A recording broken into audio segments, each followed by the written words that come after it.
17 de outubro e ontem os chefes das diplomacias brasileira e norte-americana se reuniram, né?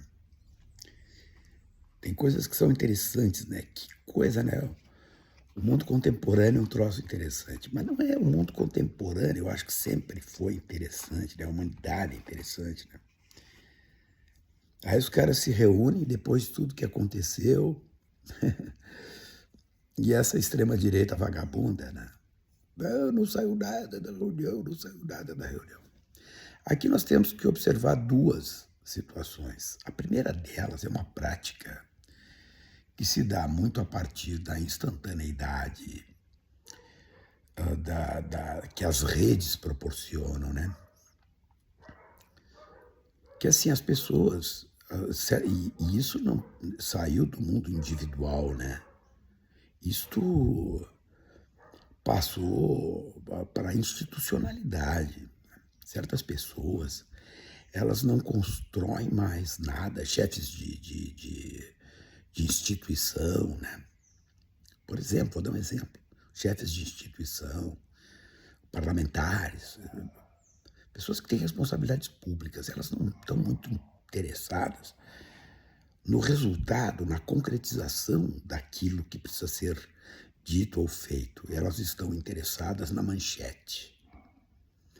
Adotam decisões, tomam decisões, usam suas prerrogativas institucionais para produzirem um anúncio, uma manchete.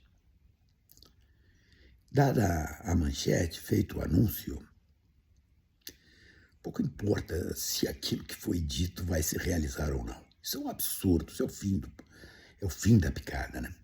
Então tu vai te deparar com determinados anúncios que, pela manchete, a frase dita, são maravilhosas, né? Mas são coisas que não são preparadas, são coisas que não são pensadas, são decisões fúteis, tomadas a partir de uma necessidade meramente midiática, e às vezes nem isso, né? São incompetentes para criar a tal de mediatização das suas opiniões. Então, tomar uma decisão sem preparação, sem ver as consequências daquilo que aparentemente, num primeiro momento, numa primeira leitura, parece bom, isso é um absurdo, é uma irresponsabilidade, uma inconsequência total, né? Mais ou menos como diria o conselheiro Acácio, né? Grande sabedoria de essa de Queiroz. O Acácio, lá no Primo Basílio, né? As consequências vêm depois. O problema é que é um bando de irresponsáveis, né? Senta na mesa, toma uma decisão e, como tem a capacidade de assinar, assina, cria uma expectativa gigantesca porque o texto que sustenta a manchete é bom, mas na vida real as coisas não acontecem. Isso é cada vez mais presente, né? Isso é cada vez mais presente. E o que choca, às vezes, é que a gente vai ver até os lugares onde a gente está, né? Tu toma, tu fala, tu diz, tu não sei o que é. Bom, passa e a impotência, a sensação de impotência toma conta daqueles ambientes que são de decisão relevante. Então, esse é o primeiro aspecto, né?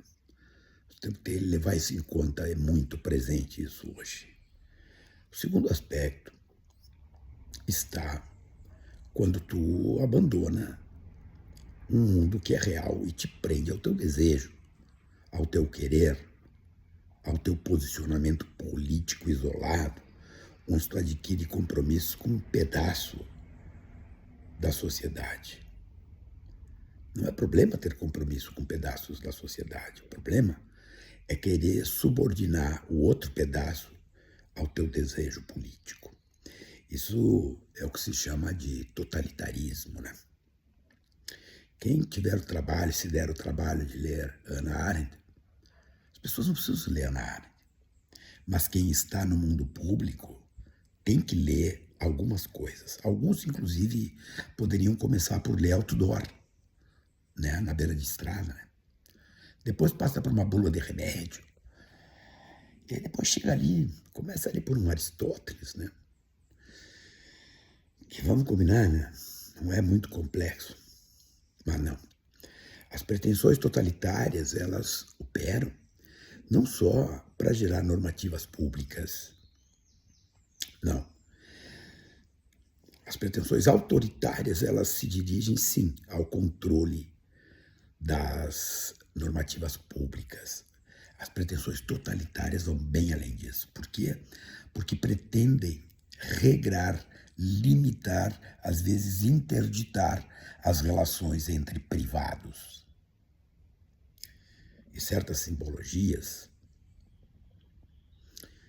têm função, adquirem função. A nossa animalidade, a psicanálise demonstra com muita qualidade.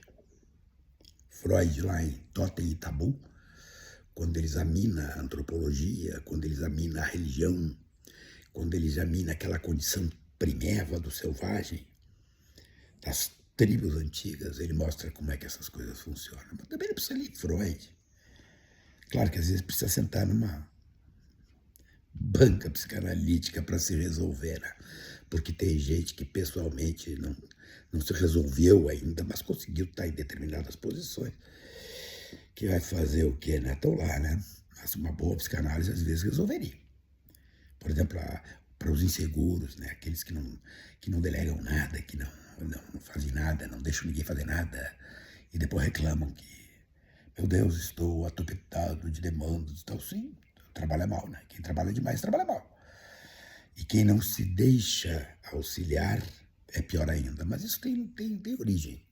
São as inseguranças, né? A política tem muito disso, né? A política institucional mostra muito disso. Mas eu estou dizendo tudo isso por quê? Porque ontem o Marco Rubio se reuniu com o Mauro Vieira e estabeleceram um caminho a ser seguido. As grandes questões se resolvem desta maneira. É assim que se faz. Se criam caminhos, se constituem grupos de trabalho, se vê as consequências daquilo que será decidido, se faz esse debate, se testam as posições e, mais do que isso, se define o tema da conversa. Aí tu pega o Banana e aquele outro idiota lá, o Paulo Figueiredo, da reunião não saiu nada. Não, da reunião saiu tudo. Porque, às vezes, a fala, ela tem muito mais naquilo que não é dito do que naquilo que é dito. E a diplomacia é assim. E por que dali saiu tudo? Porque dali se fez a restrição temática. O que queremos? O que autoriza a conversa Brasil-Estados Unidos? Quando Trump e Lula se reunirem, o que eles vão falar? Tudo aquilo que antes já foi falado. E eles, sim, anunciarão. Aí sim vem a frase, vem a manchete. Mas não antes, porque só os irresponsáveis e os vazios fazem isso. Então, qual é o resultado deste processo de conversação? Ninguém sabe. As tais tarifas podem cair, podem não cair. Mas uma coisa é certa, Bozo e Caterva não estarão presentes na mesa de negociação. O tema anistia, o tema judiciário, isto já foi retirado da mesa de negociação. Então, isto que é importante, compreender como os processos decisórios responsáveis, sérios, não se submetem ao mundo do eu acho, eu quero, eu gostaria. Não.